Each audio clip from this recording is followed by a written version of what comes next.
Hey, this is Tony with Music Guy Online. I got your 3-minute mix fix video tutorial of the week, and today we're talking about how to use crossfades to create more seamless transitions on your vocals. Examples where you might use this is if maybe you punched in for the vocalist to kind of fix a word or a phrase, or maybe you're just pulling part of one chorus into another chorus to get a better take overall, but it's the transition between the new clip and the old clip which can sound sometimes a little disjointed. And we're going to use a crossfade to smooth that out, make it sound like it was just one top to bottom take, and it's going to sound much more consistent. So I have an example right here in the song Die Tonight we were working on recently. I've soloed this track right here that we're going to... This is the problem right here, this break. You can see I have two different clips.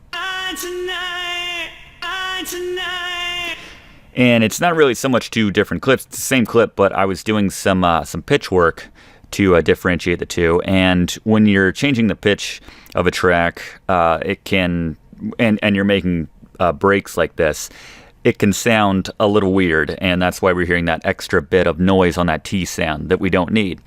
So I'm going to go ahead and highlight either side of this break right here.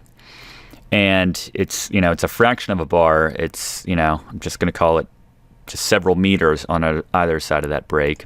And this may be a little bit different in your DAW, but just basically you're going to create a crossfade, highlighting the area that you want. And then here in Ableton Live 9, I'm just going to select that and then hit Create Crossfade.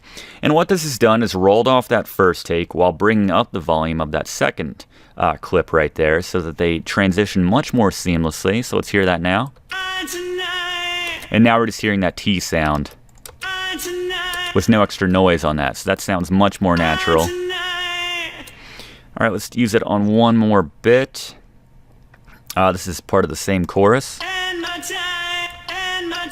So we're hearing some noise right here on that. So I'm going to go ahead and try the exact same thing. Breaks right here in the middle. Going to create a crossfade. Let's see if that helped.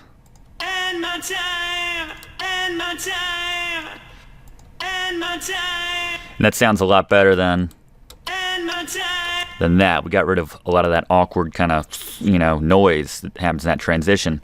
If you do the crossfade and it's not sounding right, you can move it around a little bit to try to find, just kind of trial and error to, find what might sound a little more natural. As you're rolling off more of the first track and letting more of that second track come in. Or rather, it's the same amount of a crossfade, but rather where you're starting it could make a big difference. So when I moved it over by, a fraction of a bar right here, it sounded a little bit more natural than where I had it before. So just something to keep in mind as you're using crossfades. You can sweep around a little bit to find what maybe is that sweet spot for that crossfade. But that's how you create a much more consistent and seemingly single take effect when you're moving around different clips and they're not always lining up perfectly. So that's just a great way to make everything nice and smooth and sound natural. And it's really simple to do at the same time. All right. I'm Tony with Music Guy Online. Please subscribe if you haven't. We do these videos every week. And yeah, I will see you next time.